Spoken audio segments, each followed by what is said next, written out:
Hey YouTube, TCG Nerd for Life here. Today what I have for you is a Chaos Dragon deck for people who are on a budget for, like so if you can't get Future Fusion, Five-Headed Dragon, and all that stuff. Basically all you would need, go out and buy 3 of the starter deck, and then I added in a couple more cards just to make it a little more interesting. So we'll start with the extra deck. I just run 1 Utopia and 1 Illuminite. Illuminite's good for this deck. You detach 1 XYZ material, send 1 card from your hand to the grave, and draw a card. So if you need to dump like Eclipse Wyvern or something like that into your grave, it works out really fast. 3 Light Pulsars for obvious reasons. This is arguably the best card in the deck. When it goes to the grave, you get to special summon a level 5 or higher dragon from your grave. 2 Dark Flares. Summons the same way as Light Pulsar, has a decent effect. It gets more dragons. Actually, I think it banishes them. No, it sends them to your grave, so it's a nice way to load your grave up with more cards. 3 Red Eyes, Black Darkness Metal Dragons. This is probably the most broken dragon in the entire game right now. I wouldn't be surprised if it got limited or banned. Its effect is you can banish a dragon from the field to special summon it from your hand, and once per turn you can select a dragon in your hand or grave and special summon it, so you could bring back Light Pulsar or something else. 1 Galaxy Eyes for the simple fact that it's a nice strong dragon and has a decent effect.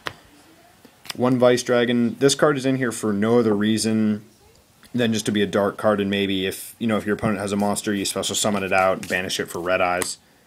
1 Snipe Hunter, again, it's just another tool to get cards in your grave. Discard a card, roll a die. If it's not a 1 or a 6, you get to destroy a card. 2 Summoner Monks, these are in here just for the exceeds, really. Discard a spell card, pull out another level 4, and exceeds summon one of your monsters. 2 Raikos and 2 Lias, these are really nice for their effects, and also they help mill stuff from the deck to the grave. So that's always a nice help. 3 Eclipse Wyverns, very nice card for this deck. When it goes to the grave, banish a level 7 or higher dragon from your deck, and then when he gets banished, you get to put that dragon in your hand. So would usually use that on Light Pulsar or Red Eyes.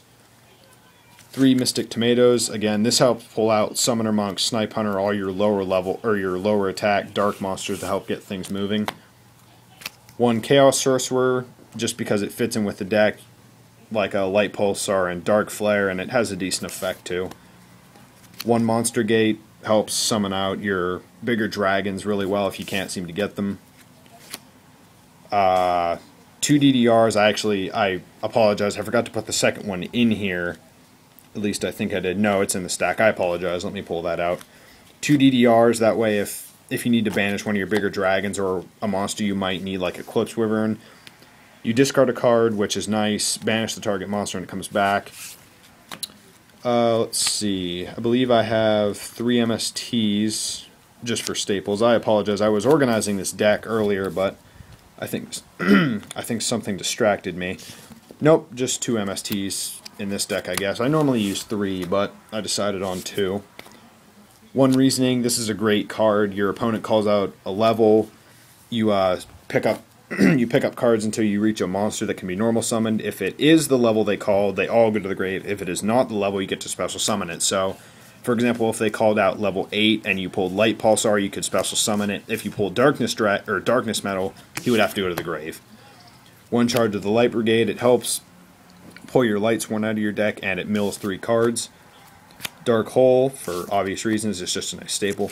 Chaos Zone, this card is really nice early game or late game. Early game, you can get a bunch of counters, or late game, if your opponent just kind of lets it sit around, it has a bunch of counters on it again. So either way, it can turn out pretty good. 1 Book of Moon, good staple. Monster Reborn, another common staple. 2 Escape from the Dark Dimensions, it's pretty nice. Target one of your dark banished monsters, special summon it from the grave, so you can use that on Darkness Metal if he somehow got banished. 1's Dragon Rebirth, again, just helps you summon out your more powerful dragons if you have no other way. 1 Call of the Haunted, and, 2 Call of the Haunted, again, I apologize, and 1 Eternal Tribute. A lot of these cards, or some of these, like the staples, did not come in the deck. I just added them in there to make it a little better. And pretty much, if you can't really get your hands on these staples, that's kind of bad considering they're really common. They come in most structure decks to begin with nowadays.